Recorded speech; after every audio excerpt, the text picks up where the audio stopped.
எல்லாருக்கும் நமஸ்காரம். இன்னைக்கு மகாபாரதம் எபிசோட் 15.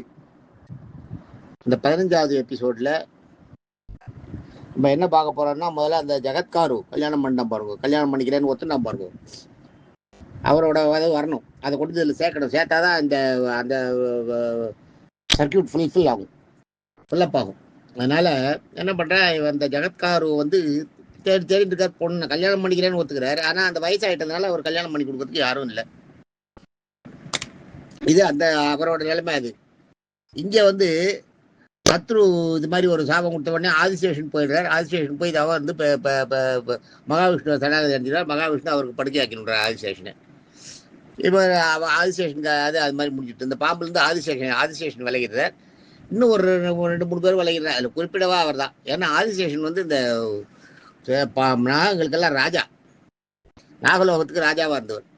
அவர் போயிட்ட உடனே கத்ரு தானே ராஜமாதா, கத்ரு என்ன பண்ணுறதுன்னு தெரியல. அவன் முழுகிறா. ஆனாலும் அவள் எடுத்த சபதத்தை நிறைவேற்றி விரதையை 500 வருஷம் விரதையை வந்து அடிமையாக்கிட்டா இல்லையா, விரதையை அடிமையா இருக்கா. அவர் நான் ஆதிசேஷன் போயிடுறார். உடனே அந்த இடத்த ஆதிசேஷனோட அந்த ராஜாவோட பிளேஸை ஃபில்லப் பண்ணுறதுக்கு ஆள் வேணுமே. அதனால பாம்புகள் சபையை கூட்டி அதில் வந்து வாசுகின்னு ஒருத்தர். வாசுகின்றது வந்து இது பெண் இல்லை, ஆண். ஞாபகம் வச்சுக்கோ, ஆண் பாம்பு வாசுகின்றது. எப்படி நம்ம இதில் ரமணி, சத்யா இதெல்லாம் பேர் இருக்கு பாருங்க, எல்லாம் ஒரே ஆண் பெண் 2 பேருக்கும் ஒரே பேர் வர்றது இருக்கு. அது அந்த மாதிரி அது வந்து அஜித்கார்ன்றது அந்த அது வந்து அந்த மாதிரி வாசுகின்றது வந்து பொம்மநாட்டி பேர் இல்லை, ஆம்பளைக்கும் உண்டு அந்த பேர். அந்த வாசுகின்ற பேரை வச்ச ஒரு வாசுகின்னு ஒரு கத்ருவோட பிள்ளை. அந்த பிள்ளைய லீடர் ஆக்கிடுறான்.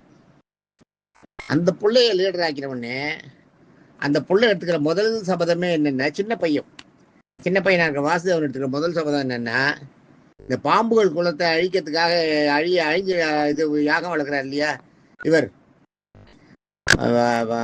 ஜனமேஜயன் யாகத்தில் போய் எல்லா பாம்பு விழுந்து சாகிறது. இந்த பாம்புகள் குலம் சாகிறத நான் தடுப்பேன். அம்மா கொடுத்த சாபத்துக்கு நான் ஒரு முடிவு கொண்டு வருவேன் அப்படின்னு ஒரு சபதம் எடுத்துட்டு தான் அந்த அரச பதவிக்கே வர்றார். அப்படி வந்துருக்கும் போது அவருக்கு ஒரு தங்க, இந்த இவர் இருக்கிற வாசுகியோட தங்கவத்தி இருக்கா. அவ பேரும் அஜித்காரு. அவ பேர் அஜித்காருன்னா அந்த அஜித்காருன்ற பேர் கூட அதே மாதிரி தான். ஆம்பளைக்கு பொம்மாட்டி 2 பேருக்கும் வைக்கிற பேர். 2 பேரும் வச்சுக்கலாம், 2 பேரும் கூட்டுக்கலாம். அந்த மாதிரி பேர். இந்த பேர் புழக்கத்தில் இல்லாதனால நம்மளுக்கு தெரியல. அதுவும் அந்த மாதிரி பேர். அந்த ரிஷி அஜித்காரு வந்தார் பாருங்க. அவர் தேடி தேடி பார்த்துட்டு பொண்ணு கிடைக்கல. அவருக்கு வந்து கல்யாண வயசுல நிறைய பொண்ணு வந்தது. அப்போ அவர் வேண்டான்னு ஒதுங்கியிருக்கார். இப்போ அவர் கல்யாண வயசு மாறி போச்சு. இப்போ அவருக்கு கல்யாணம் பண்ணிக்கிறதுக்கு ஆசை இருக்கு. அந்த அவளோட அந்த மூதாதைகள்லாம் பித்திருக்கள்லாம் கணத்தில் தூக்கத்தை பார்த்துட்டு அவளுக்கெல்லாம் நம்ம வழி பண்ணணும், நம்ம செய்கிற நியாயம் இல்லைன்றது அவருக்கு புரியுறது. ஒரு நேரத்தில் புரிஞ்சவொடனே கல்யாணம் பண்ணிக்கிறதுக்கு தயாராக இருக்கார். ஆனால் கல்யாணம் பண்ணிக்கிறதுக்கு தயாராக இருந்தால் கூட பொண்ணு கிடைக்கல. தேடுறாரு எங்கே பார்த்தா யார் கேட்டாலும் பொண்ணு கிடைக்கல. அப்படியே தேடிட்டு இருக்கும்போது இந்த வாசுகி என்ன பண்றாரு, அவருக்கு ஒரு தங்க இருக்கா அஜித்காருன்னு. அவ பேர் அஜித்காரு தான். 2வது இவர் ஒரு அந்த கல்யாணம் பண்ணிக்கிறேன்னு இந்த அஜித்காரு ஒத்துக்கும் போது, என் பேரே உள்ள இன்னொரு பொண்ணு கிடைச்சதுதான் கல்யாணம் பண்ணிக்கிறேன்னு அது ஒரு அதெல்லாம் வீம்புக்கு பண்றது. அதெல்லாம் அது மாதிரி இந்த பித்திருக்கள்கிட்ட சொல்லுவார். பித்திருக்கள்கிட்ட கல்யாணம் பண்ணிக்காம இருக்கானே, நான் தான் அந்த அஜித்காரு, நான் கல்யாணம் பண்ணிக்கிறேன், ஆனால் என் பேர் உள்ள பொண்ணே கிடைச்சதுன்னா பண்ணிக்கிறேன் அப்படின்றார்.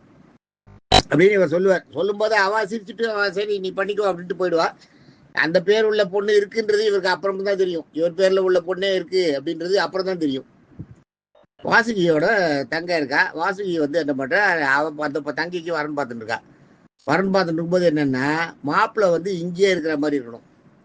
மாப்பிள்ளை தனியா போகக்கூடாது. மாப்பிள்ளை இந்த பொண்ணு கூட சேர்ந்து நம்ம வீட்டிலே இருக்கிற மாதிரி இருக்கணும். அப்பதான் இவளுக்கு நினைச்சதை பண்ண முடியும். நம்ம வீட்டோட மாப்பிள்ளைய கேட்பாளே அந்த மாதிரி கேட்குறா. அது மாதிரி நினச்சிட்டு என்ன பண்ணுறா, அது மாதிரி ஆளை தேடிட்டு இருக்கா. இந்த பெண் அஜத்காருன்றது பாம்பு.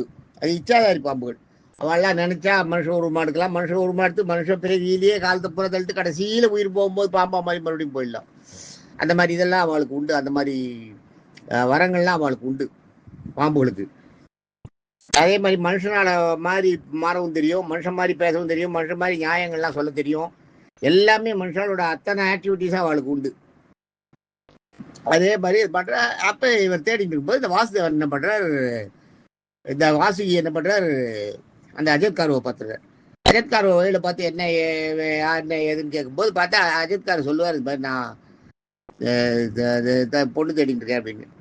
உடனே அவர் அஜித்காரோட அந்த ஒளி, அந்த அவரோட அந்த ஞானம், அவரோட இதெல்லாம் வாசுகி பார்த்த உடனே, இவர் கொஞ்சம் வயசாக இருந்தால் கூட நம்ம தங்கிக்கு கல்யாணம் பண்ணி வச்சோம்னா இவரால் நிச்சயம் வழி பிறக்கும். அவர் நிறையா மாற்றுலாம் சொல்லுவார். சாபங்களுக்கெல்லாம் மாற்று எப்படி பண்ணணும் என்ன ஏதுன்றதை பற்றியெல்லாம் வாசுகி இந்த சாபம்லாம் வந்து சொல்ல மாட்டார், சொல்லாத கேட்பார். கேட்கும்போது அவர் வந்து சாபங்களுக்கு மாற்று இருக்குது, இந்த மாதிரி பண்ணால் மாற்று இருக்குன்றதையெல்லாம் சொல்லுவார். சொன்ன உடனே ஆகா இவர் நல்ல விஷயம் தெரிஞ்ச ஆள் இவர் அப்படின்றது அவருக்கு புரிஞ்சு போயிடும். புரிஞ்சு போனோடனே சரி இவர் நமக்கு ஏற்ற ஆள் தான்ட்டு அவரை வந்து என்ன பண்ணுவா, எங்கிட்ட எங்கள் தங்க இருக்கா பண்ணிக்கிறாளான்னு கேட்பான். தங்கைக்கு அவருக்கும் அந்த அவரோட தங்கைக்கும் வயசு வித்தியாசம் கிட்டத்தட்ட ஒரு 40 வயசு கிட்ட வித்தியாசம். ஆனால் அப்போல்லாம் அவளுக்கு வயசு 1000 வயசு இருந்தது இல்லையா, அதனால் 40 வயசுன்றது பெருசு இல்லை. 40 வயசு வித்தியாசத்தை அவள் பொண்ணு ஒத்துக்கிறாளான்றதை கேட்குறார். ஜெகத்காரு கேளுன்னு வாசு சொல்லுவார். இவன் வாசுகி கிட்ட சொல்லுவார் அவர், அந்த ஜெகத்காரு. ஏன்னா 40 வயசு வித்தியாசத்துக்கு அந்த பொண்ணுகள் ஒத்துக்கணுமே. இதே மாதிரி சேவண முனிவர் நம்ம முதல்ல பார்த்தோம் இல்லையா, சவண முனிவருக்கு அது மாதிரி ஆச்சு. சுகன்யாவை வந்து ரொம்ப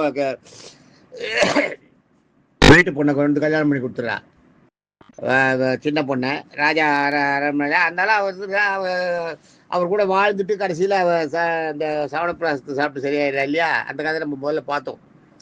அது மாதிரி இவளுக்கு சின்ன பொண்ணை எப்படி கல்யாணம் பண்ணி கொடுக்குறதுன்னு இது பண்ணுற, அந்த பொண்ணுக்கிட்ட கேட்கணுன்ற வாசுகி போய் கேட்குறான். வாசுகி போய் அந்த பொண்ணுக்கிட்ட கேட்குறாரு அவர் தங்கிக்கிட்ட, அது மாதிரி அந்த மாதிரி ஒரு முனிவர் இருக்கார் ஜெகத்காருன்னு, ரொம்ப ஞானி, விஷயம் தெரிஞ்ச ஞானி, இவர் நமக்கு வந்தால் நமக்கு நல்லது, நம்ம இவரை வச்சு நம்ம பல விஷயங்களை பண்ணலாம், இவர் நமக்கு நிறையா உதவியாக இருப்பார் அப்படின்னு சொல்லுவாள். சொன்ன உடனே அவர் என்ன பண்ணுவார், அவன் என்ன பண்ணுவா, அந்த ஜெகத்காரு பெண் ஜெகத்காரு சரி பரவாயில்ல நம்ம வம்சத்துக்கு ஒரு நல்ல வழி கிடைக்கும்னா பண்ணலாம் அப்படின்ட்டு சரின்னுவா. சரின்ட்ட உடனே அவருக்கு அந்த ஜெகத்காரும் வந்து இவளை பார்ப்பார், பார்த்துட்டு ஒத்துண்டுவா. ஒத்துண்டு 2 பேரும் கல்யாணம் நடந்துடும். கல்யாணம் நடந்த உடனே கல்யாணம் கொடுத்து குழந்தை பிறக்கிறது. குழந்தை இவாளுக்கு ஒரு குழந்தை பிறக்கிறது. இவளுக்கு குழந்தை பிறந்து கொஞ்ச நாள் இருக்கார். இருந்தாலும் இந்த ஜெகத்காருக்கு கல்யாணம் ஆகி அவருக்கு ஒரு குழந்தைன்றது உருவான உடனே அவருக்கு என்ன ஆகுதுன்னா, இவரோட நாட்டமெல்லாம் வந்து தவத்தில் தான் இருக்கும்.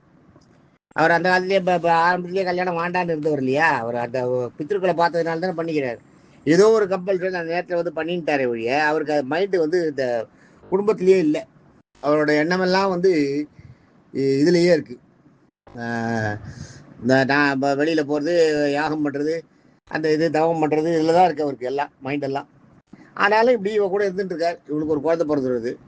நடுவில் வந்து ஏதோ ஒரு காரணத்தில் இவரோட அந்த தனம் சந்தியாவந்தனன்றது அப்போ எல்லாம் மஸ்ட்டு, எல்லாருக்கும் மஸ்ட்டு, எல்லா குலத்தவருக்கும் மஸ்ட்டு. அப்புறம் தான் அது வந்து பிராமணர்களுக்கு மட்டும்தான்ற மாதிரி ஆயிடுது. இவங்க எல்லா குலத்தவருக்கும் இந்த சந்தியாவந்தனமும் பூணூலும் அந்த காலத்தில் இருந்தது. அந்த காலத்தில் பெண்களுக்கு பூணூல், பெண்களுக்கு கூட இருந்தது பூணூல் இருந்தது அந்த காலத்தில். உங்களுக்கு அந்த இது பண்ணுவா பாருங்க, நான் 4 அவளுக்கு சம்ஸ்காரம் பண்ணுவா பாருங்க. முதல்ல பிறந்தவொடனே ஜாதகர்மான்னு ஒன்று பண்ணுவா பாருங்க. குழந்தைகள் பிறந்தவொடனே பண்ணுறது ஜாதகர்மா. ஜாதகர்மான்றது குழந்தை பிறந்ததுன்னா உடனே பண்ணணும் ஜாதகர்மா. அந்த இது இருக்கு பாருங்க, தொப்புள் கொடி அறக்கிற வரைக்கும் பிள்ளைக்கு அப்பாவுக்கு தீட்டு இல்லை. ஏன்னா அது பூமியில் ஜனிக்கலை, அம்மாவோட பாதுகாப்பில் தான் இருக்குது, அம்மாவோட உறவோட தான் இருக்குது, வயிற்றுல இருக்க மாதிரி தான் இருக்குது. அந்த தொப்புள் கொடியை வெட்டிட்டா பிள்ளைக்கு அப்பாவுக்கு தீட்டு வந்துடும்.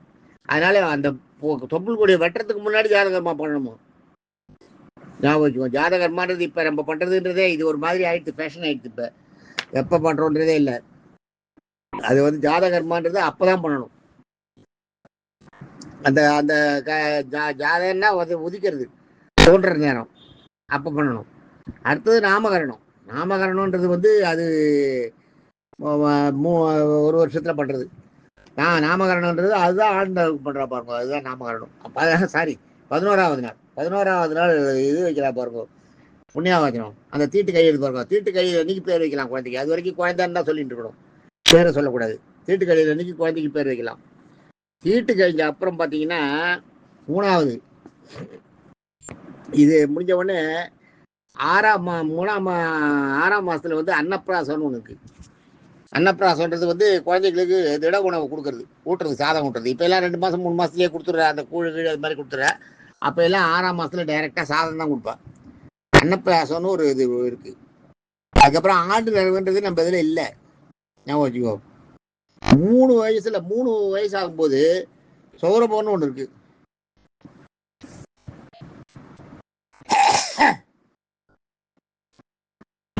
இந்த சௌரபம்ன்றது என்னென்ன, குடுமி வைக்கிறது. சௌரம்னு வா, சௌரபம்னு வா, எப்படி வேணாலும் சொல்லுவா, அது மாற்றி மாற்றி சொல்லுவா. அந்த சௌரம் வந்து குடுமி வைக்கிறது. 3 வயசுல அது வந்து இந்த அன்னப்பிராசம் வந்து 6 மாசத்துல கொடுக்கறது. சௌரம் சவுளம் சவுளம் சவுளம் தானே, ஆமா. சவுளம்ன்றது வந்து குடுமி வைக்கிறது குழந்தைக்கு. இந்த சவுளம் குடுமி வச்ச உடனே, குடுமி எல்லா குழந்தைகளுக்கும் குடுமி உண்டு, ஞாபகம் வச்சுக்கோ. ஆம்பளைக்கும் உண்டு, பொம்நாட்டிக்கும் உண்டு. பொம்நாட்டி குழந்தைகள் பிறக்கும் போது இருக்க அந்த அந்த தலைமுடி, அந்த தலைமுடியோடையே தான் அவளை கன்னியாதானம் பண்ணணும். கன்னியாதானம் பண்ண வரைக்கும் அந்த குடுமி, அந்த முடி இருக்கணுன்றது அவளுக்கு இது. நம்மளுக்கு நம்ம சம்பிரதாயத்தில் எங்கேயுமே மொட்டை அடிக்கணும் அப்படின்றதே கிடையாது. காது குத்துறது மாதிரி இருக்கு. காது குத்துறது கூட அந்த நல்ல விஷயங்களை கேட்கணும் அப்படின்றதுக்காக குத்துறது இருக்கு. அது மாதிரி சௌலபியம். அதுக்கு அடுத்தது அந்த சௌலம் முடிஞ்ச உடனே யக்ஞோபவி தாரணம்னு 7 வயசுல பூனல் போடுறது. 7 வயசுன்றது 7 வயசு இல்லை, அதுக்கு முன்னாடி போடலாம். அந்த பிள்ளைக்கு மந்திரத்தை திருப்பி சொல்ல தெரியணும். எந்த பிள்ளைக்கு பூனல் போடுமோ அந்த பிள்ளைக்கு நம்ம சொல்ற மந்திரத்தை தப்பு இல்லாத திருப்பி சொல்ல தெரிஞ்சதுன்னா யக்ஞோபவீதம் போட்டுடலாம். அதான் இப்போதான் அது 7, 9, 5, 7, 9 கணக்கு வச்சுருக்கா. யக்ஞோபவீதம் அந்த மாதிரி நேரத்தில் பண்றது. நம்ம சொல்றத சொல்ல தெரியணும். அதுக்கு அடுத்தது அக்ஷரப்பியாசம்னு ஒன்று இருக்கு. அக்ஷரப்பியாசம்ன்றது கல்வி கேட்கறது. எப்போ நம்ம சொல்றதை புரிஞ்சுக்க தெரியுதோ அந்த, அதுக்கு ஒரு ஏஜ் இதெல்லாம் கிடையாது, டைம்லாம் கிடையாது. இப்போ யூகேஜிலாம் எல்கேஜியில் அதெல்லாம் அந்த காலத்துலேயும் உண்டு. அது மாதிரினா இந்த மாதிரி இல்லை, இது ரொம்ப மோசம். அப்போ வந்து என்னென்னா, நீங்கள் சொல்கிறத எப்போ அந்த குழந்தைக்கு புரிஞ்சிக்க தெரியுதோ அப்போ பண்ணலாம். அது வேண்டுது. மொட்டை அடிக்கிறதுன்றது நம்ம இதில் கிடையாது. எந்த எந்த சந்தர்ப்பத்திலையும் மொட்டை அடிக்கிறதுன்றது அதுக்கு வந்து அர்த்தமே வேற ஆகுது. அசுப காரியங்கள் நடக்கும்போது தான் மொட்டை அடிப்பான், ஞாபகம் வச்சுக்கோ. அது மாதிரி கன்னியாதானம் செய்யும்போது குழந்தைக்கு பிறந்த அந்த பொண்ணு குழந்தைக்கு அந்த இது இருக்கணுமோ, அந்த தலைமுடி. அது மாதிரி மொட்டை அடிக்கிறதுன்றது நம்மளுக்கு எந்த இடத்துலையும் கிடையாது. அதுக்கு அடுத்தது கர்ண நிவேதனம்னு ஒன்று, காது குத்துறது. அது 1 வருஷத்துல தான் பண்ணணும்லாம் இல்லை. 1 வருஷத்துல நம்ம பண்ணுறது எதுக்குன்னா அந்த காது துண்டு போகாமல் இருக்கிறதுக்காக பண்ணுறது. காது துண்டு போகாமல் இருக்கிறதுக்காக பண்ணுறது. 1 வருஷம் பண்ணுறது. இது மாதிரி குழந்தைகளுக்கு எல்லாம் பண்ணுறதெல்லாம் உண்டு. இந்த இவருக்கும் அந்த அஜோக்காருக்கும் ஒரு குழந்தை பிறந்திருக்கு, அதெல்லாம் பண்ணுறேன். இந்த டெய்லி நாமினேஷன் இருக்கு பாருங்க, டெய்லி நாமினேஷன் அந்த சந்தியாவந்தனம் பண்ணுறா பாருங்க, அதை அவர் பண்ணல. ஒரு நாள் படுத்து தூங்கிட்டு இருக்காரு. தூங்கிட்டு இருக்கும்போது போய் எழுப்புறா இந்த லேடி அஜித்காரு, பெண் அஜித்கார் போய் எழுப்புறா சந்தியாவந்தனம் பண்ணலையான்னு. ஏதோ ஒரு கோபம் அவருக்கு வந்துடுறது. அந்த நேரத்தில் ஒருத்தருக்குள்ள ஒருத்தர் மனசாமம் வந்துடுறது. அவர் கிளம்பி போயிட்டே இருக்கார். இந்த ஒரு குழந்தை இருக்கு பாருங்க, இந்த இவரோட பிள்ளை, இந்த இவருக்கு பிறந்ததே ஒரே ஒரு பிள்ளை மட்டும் பிறக்குது. அந்த பிள்ளை தான் ஆஸ்திகர். அந்த பிள்ளைகிட்ட வாசுகி சொல்லுவா, அது மாதிரி நம்ம குடும்பத்துக்கு பெரிய சாபம் இருக்கு, இது மாதிரி ஜனமேஜயன் வந்து இது பண்றான், யாகம் பண்றான், அந்த யாகத்துல போய் எல்லாரும் விழுந்து சாப்பிடுற மாதிரி இருக்கு. அம்மா, உங்க அம்மா கத்ரு வேற, எங்க அம்மா கத்ரு, அதாவது உன்னோட பாட்டி கத்ரு வேற இது மாதிரி ஒரு சாபம் கொடுத்துருக்கா அப்படின்னு சொல்ற. அந்த சாபத்தை போக்கணும். எப்பயுமே சாபங்களுக்கு கொடுக்கறதுன்றது வேற, சாபத்தை போக்குறதுன்றதுக்கு வந்து தனி ஒரு சக்தி வேணும். எல்லாராலையும் சாபத்தை எல்லாம் திருப்பி எல்லாம் பொதுவா சாபத்தை திருப்பி வாங்குறதுன்றதே கிடையாது. Exceptional case. அது ரொம்ப கெட்டதுக்காகவும் இருந்து அது முடியாமல் இருந்ததுன்னா தேவர்கள்லாம் பெரிய யாகங்கள்லாம் பண்ணி தன்னுடைய தவ வலிமை பாருங்க, முழுசையும் முன்னாடி பணையும் வச்சு அதெல்லாம் வாபஸ் வாங்கணும். ஒரு இதாக வாபஸ் வாங்குறதுன்றது சாதாரண விஷயம் இல்லை, கொடுத்த சாபத்தை. இது மாதிரி துர்வாசர் ஒரு தடவை வந்து இவர்கிட்ட மாட்டிக்கிறாரு, நம்ம அம்பரீஷன்கிட்ட. அது மாதிரி அதுக்காக அப்புறம் சொல்கிறேன். இது முடிஞ்சிருது. இவர் வந்து சொன்னோடனே இவர் இந்த வாசுகி, நான் போய் அந்த ஆஸ்திகர் வந்து நான் போய் அதை தடுக்கிறேன் அப்படின்ட்டு ஒருவர் ஜனமேஜன்கிட்ட வந்து தடுக்கிறார் பாருங்க. பல விஷயங்களை சொல்கிறாரு பாருங்க. அந்த ஆஸ்திகர்கிட்ட கொண்டு இப்போ கதை முடிஞ்சுதா இல்லை, ஜனமேஜன்கிட்ட கொண்டு விட்டாச்சு. ஆஸ்திகர் எப்படி வந்தார்ன்றது, ஏன் ஆஸ்திகர் அந்த இது நிறுத்தத்துக்கு வந்தார்ன்றது இப்போ உங்களுக்கு புரிஞ்சிருக்கும். ஆஸ்திகர் எதுக்கு அந்த அந்த யாகத்தை நிறுத்தத்துக்கு வந்தார் அப்படின்னு, அவரோட வம்சம் அழியாமல் இருக்கிறதுக்காக அதை பண்ணுறதுக்கு வந்தார். நாளைக்கு வந்து மிச்சத்தை பார்ப்போம். தேங்க்யூ. 4:30 15 நிமிஷத்துக்கு 14:30 நிமிஷம் ஆகிடுது. தேங்க்யூ.